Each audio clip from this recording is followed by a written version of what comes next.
first, Rob, you had the chance last night to sit down with Bernie and Jane Sanders. Yes, after a rally that was close by here. He's making headlines overnight. He says he is not stopping here at Iowa. He's going all the way to the convention. Now, early on in the campaign, not many expected Hillary Clinton would have such serious competition, but they have. She has, and it's from a senator from Vermont. Sanders is drawing large, noticeably younger crowds at his campaign stops, and I had a chance to talk to him and his wife last night. It sounds like you want to make a political revolution. He's the Democratic hopeful behind that revolution, taking on income and wealth inequality. Enough is enough. I caught up with Bernie Sanders and his wife Jane just hours before the big day backstage after a rally in Des Moines. I think you said that today, that no matter what happens with the caucuses, you're in it for the long haul. Oh, absolutely. I think our message is resonating throughout this country. People want our government to represent all of us and not a handful of billionaires. And I got to tell you, Robin, all over the country when I talk about that, people say, absolutely. People are going to finally be able to, enough of the media, enough of the pundits and the polls, the people are going to speak. So what are your thoughts? I think we will win if there's a large voter turnout. If a lot of non-traditional voters, younger people, working class people, lower income people who often do not participate in the political process, if they come out in big numbers, we'll win. If they don't, we won't. And we want to see an enlivening of the democracy.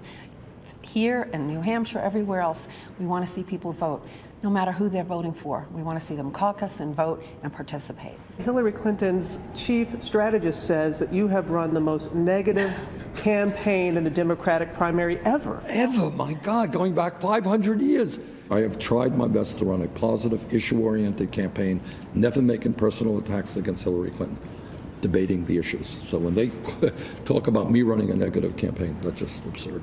I've never run in my entire political life a negative ad. Not too many people can say that. I heard that you went to the White House and there were only two people who were not wearing a tux, you and Nelson Mandela. Is that true? Yes. So if there's an inaugural ball, will you then finally? I don't think so. I think, I probably got myself in a lot of trouble right now, but, and my wife disagrees with me, no doubt. But a tux is kind of a symbol of class privilege. It says, hey, I'm really important and I'm fancy and you're something else. That's all. Senator Sanders joins me now. You told my colleague recently, Martha Raddatz, with tongue-in-cheek, that you've got a big ego like most politicians. Yes. How do you stay grounded? It's a very humbling and That's what I was scary gonna use, that scary word. experience because people are putting so much faith into you that you don't. It's difficult. You don't want to let people down. And in fact, one of the hesitancies I had about running in the first place was that I didn't want to let people down. Mrs. Sanders, you said this is the reason you fell in love.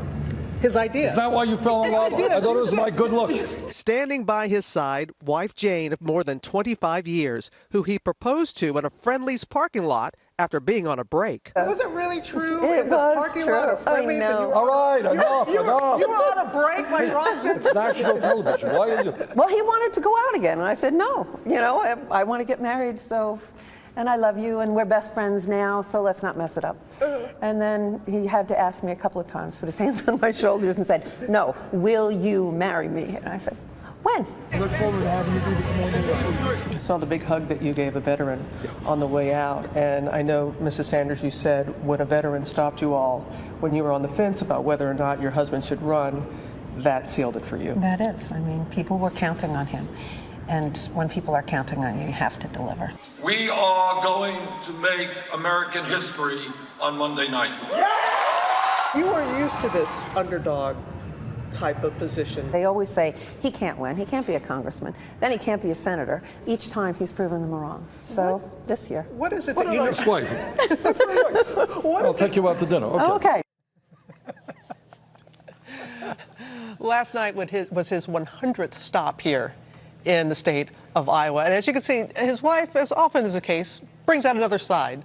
Another side, but also, she taps into his core strength, persistence. He had to ask her many, many times. And I remember I was actually working in Congress 25 years ago when he first got to the Congress. And one of the most striking things about Bernie Sanders, his message has been consistent all these 25 years. And when he ran for mayor, 10 votes. He won by 10 votes. So he has that tenacity, but you're right, he stays on message. He believes in what he believes in, and he has been consistent throughout. And we'll see what happens tonight, no question.